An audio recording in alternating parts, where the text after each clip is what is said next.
The UFC returns to Abu Dhabi this weekend, and the main event and co-main event seem to follow a theme of rising contenders looking to wash away former champions.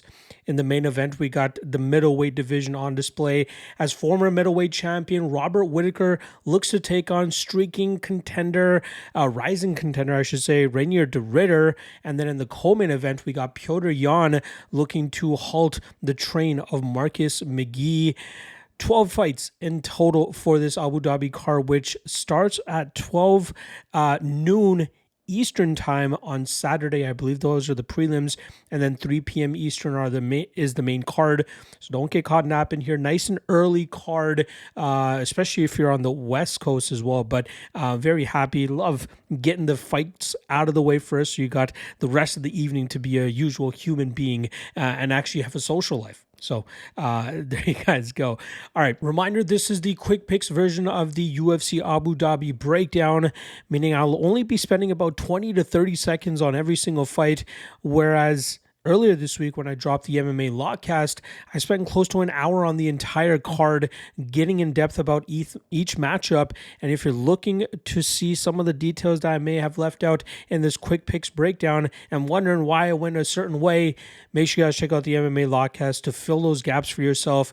You can either find the link in the description below or just hit up the YouTube channel and you'll be able to find the MMA Lockcast there. All right. Without further ado, hope you're laced up and ready to go because we're off and running with the first fight of the night between Martin Buday and Marcus Buchecha.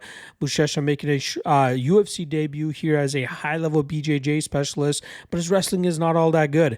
I expect Buday to keep this fight upright, utilize his striking and cardio advantage, and I expect him to break down Buchecha and win this fight by round 3 TKO. Next up, we got Muhammad Yahya coming in against Stephen Nguyen. Both guys leaving a lot to be desired in recent fights, but I have to lean with Nguyen as I think he'll be able to stop the takedowns of Yahya, pick him apart on the feet, and win this fight on the scorecards. Next up, we got Aslan going up against Billy Elekana. A lot of public love out there for Aslan, who is more than capable of landing that early finishing shot to put Elekana away, but I'm going to lean with Elekana's BJJ improvements, look for him to get this fight to the ground and find a submission under 1.5 rounds. Next up, we got Amanda Ribas going up against Tabitha Ricci. A lot of love coming in for Ribas as well, but I'm not entirely sure of the confidence there. Both women are kind of flaky, but I think Ricci has the ability to work through that unflashy game of Ribas in the striking room, and I think Ricci could even land some takedowns to grind Ribas out. So I'm going to go Ricci and Ricci by decision. Next up, we got Blackshear going up against Davy Grant. Fun fight here, but I believe Blackshear should be able to chip away at Grant from distance, maybe even mix in a few takedowns, but I ultimately think it leads to Blackshear locking up a submission and forcing the tap from Davy Grant.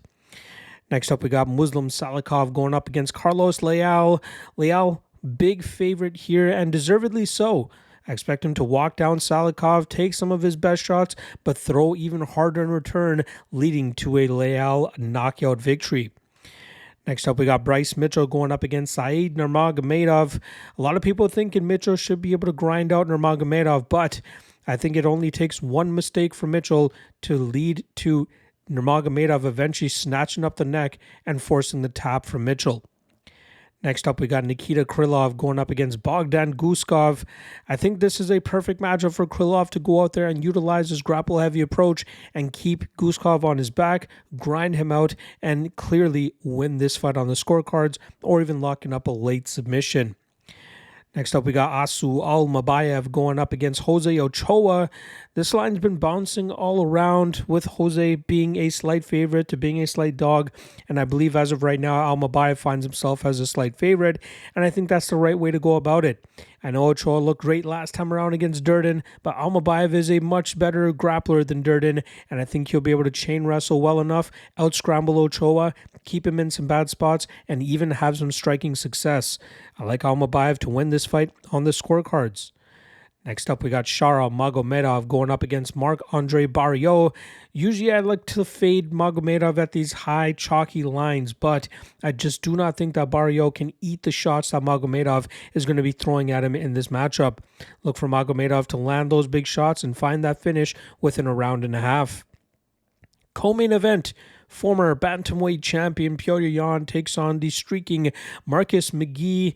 I've always had issues with Yan in 3-round fights because of how long it takes him to get started and start to be effective with his Muay Thai striking style, but I think he's going to be able to pull it off, turning the tide close enough to that midpoint of the second round and then really pulling away with this in deep water. I'm going to go Yan by decision, but I would think twice about paying that chalk on him considering his slow starting nature.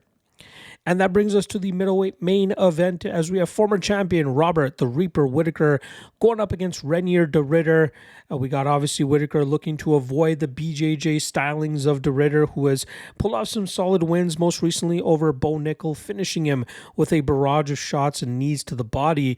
But I think Whittaker won't have as much trouble dealing with de Ridder in the striking realm, and I think we'll see Whittaker stuff the takedowns of de Ridder, keep this fight upright, pick de Ridder apart, and eventually find that finish in the 3rd or 4th round. There you guys go. Quick picks for UFC Abu Dhabi. I'll be back tomorrow for probably going to drop the LFA breakdown tomorrow, considering the schedule that I got for the rest of the week. And I'll also have the Locky 2-step / Locky Trinity parlay out for you guys as well. So again, this is your one-stop shop channel for all things UFC, dropping a piece of content every day of the UFC fight week. So stay tuned, hit that subscribe if you haven't already, and I'll see you guys again tomorrow. Peace.